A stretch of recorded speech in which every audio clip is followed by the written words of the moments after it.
ओम नमः शिवाय। हर हर महादेव। मैं पंडित अनुज शास्त्री त्र्यंबकेश्वर से आज आपको जानकारी दूंगा त्र्यंबकेश्वर मंदिर की संपूर्ण। एक ही वीडियो में समय निकाल करके अवश्य इस वीडियो को देखें ताकि त्र्यंबकेश्वर ज्योतिर्लिंग की उत्पत्ति एवं स्थान कैसे यहाँ पर बना, त्र्यंबकेश्वर ज्योतिर्लिंग का क्या महत्व है, ये आपको संपूर्ण मेरे द्वारा जानकारी दी जाएगी। त्र्यंबकेश्वर मतलब इसके शब्द में ही अर्थ है तीन देवताओं का स्थान, मतलब त्र्यंबकेश्वर। तो यहाँ पर भगवान ब्रह्मा, भगवान हरि मतलब विष्णु और भगवान शिव महेश, यह तीनों देवता माता पार्वती के साथ विराजमान होने के कारण इस ज्योतिर्लिंग का नाम है त्र्यंबकेश्वर। अब त्र्यंबकेश्वर भगवान यहाँ कैसे विराजमान हुए, यह आपका प्रश्न होना चाहिए। तो ब्रह्मगिरी त्र्यंबकेश्वर जो क्षेत्र है यह गौतम ऋषि का है, जो कि ब्रह्मगिरी पर्वत के निकट विराजमान है। ब्रह्मगिरी पर्वत पर गौतम ऋषि और माता अहिल्या का स्थान था, गुरुकुलम था। वहां पर विद्यार्थी गणों को वो वेद मंत्र, गुरु दीक्षा इत्यादि देते थे। तो त्र्यंबकेश्वर क्षेत्र भूमि में एक समय ऐसा भी था कि यहाँ अन्न इत्यादि ग्रहण करने खाने पीने के लिए नहीं था, और ना ही धीरे धीरे जल भी इसका खत्म हो गया, जल भी नहीं था। तो एक बार आपको भोजन ना मिले आप चल जाएंगे, लेकिन जल है तो कल है, जल होना अनिवार्य है।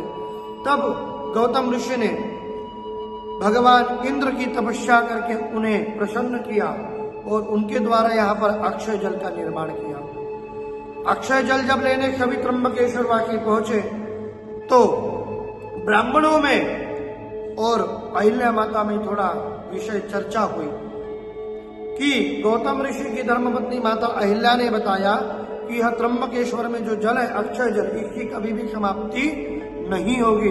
आप शांति पूर्वक इस जल को ग्रहण करिएगा। हम ही सब कार्य के लिए हमारे लिए इस जल का आमंत्रित किया गया है।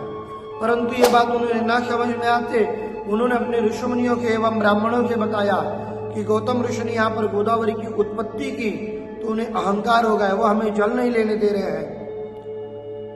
तो ब्राह्मणों ने भगवान यज्ञ किया, भगवान गणेश की उपासना तपस्या की, भगवान गणेश को प्रसन्न करके उनको आज्ञा दी कि आप एक गौ का रूप धारण करके गौतम ऋषि के खेत में चरने के लिए जाइए। भगवान गणेश उनके आज्ञा का पालन करके गौतम ऋषि के खेत में चरने के लिए गए। माता अहिल्या ने गौतम ऋषि को बताया कि हमारी खेत को खराब करने के लिए गौ आई है, ये लगता भूखी है, इन्हें आप भोजन दीजिए।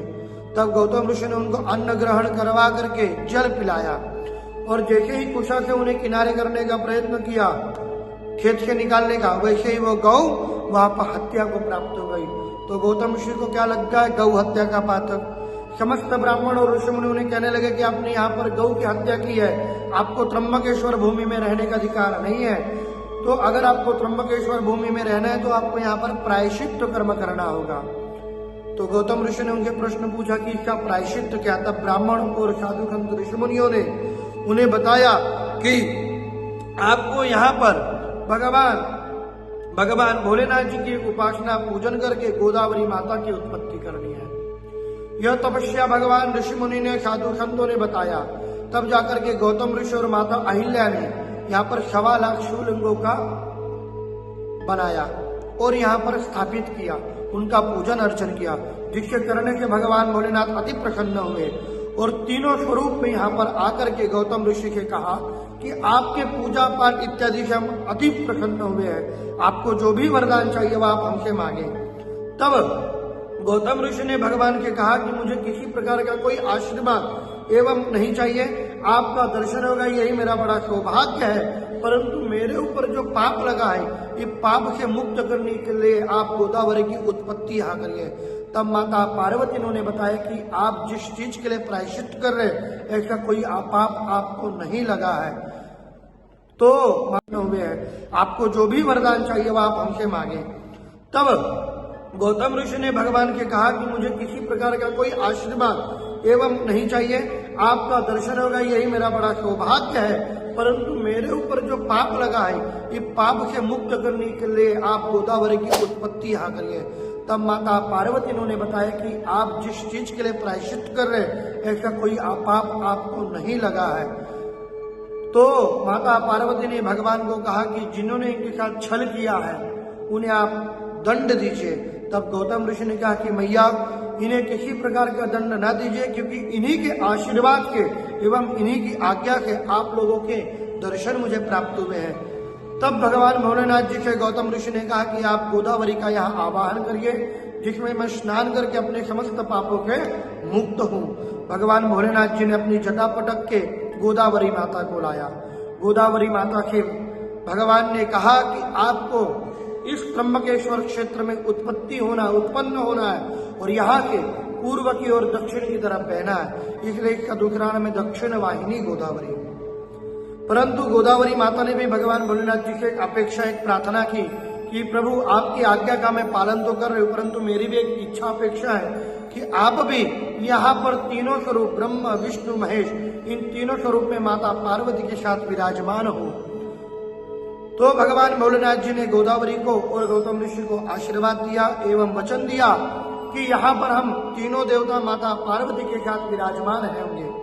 तो तीनों देवता माता पार्वती के नाभि में ब्रह्मा विष्णु महेश विराजमान हुए। इसी का नाम है त्र्यंबकेश्वर। आप पूरे विश्व में हर ज्योतिर्लिंग दर्शन करने जाएंगे, हर शिवलिंग में पिंड के ऊपर शिवलिंग होगा, परंतु त्र्यंबकेश्वर में ऐसा कोई शिवलिंग नहीं है, क्योंकि माता पार्वती के नाभि में तीनों देवता विराजमान है और संग में गोदावरी मैया। तो यह संपूर्ण त्र्यंबकेश्वर की जानकारी है और एक बार आपको जीवन काल में अवश्य त्र्यंबकेश्वर दर्शन करना चाहिए। आपके जीवन में कितना बड़ी पाप हो, रोग हो, दुख हो, कष्ट बाधा हो, संपूर्ण से आपको मुक्ति मिलेगी, क्योंकि इसका दूसरा नाम है पापदायिनी, पाप को दूर करने वाली। ऐसी गोदावरी के शरणांगत आकर के आप तो अपने जीवन का काल सर्प दोष, पितृदोष, नारायण नागबली, नवग्रह शांति, रुद्र अभिषेक इत्यादि अनेक कार्य आप त्र्यंबकेश्वर तीर्थ क्षेत्र में कर सकते हैं मेरे द्वारा।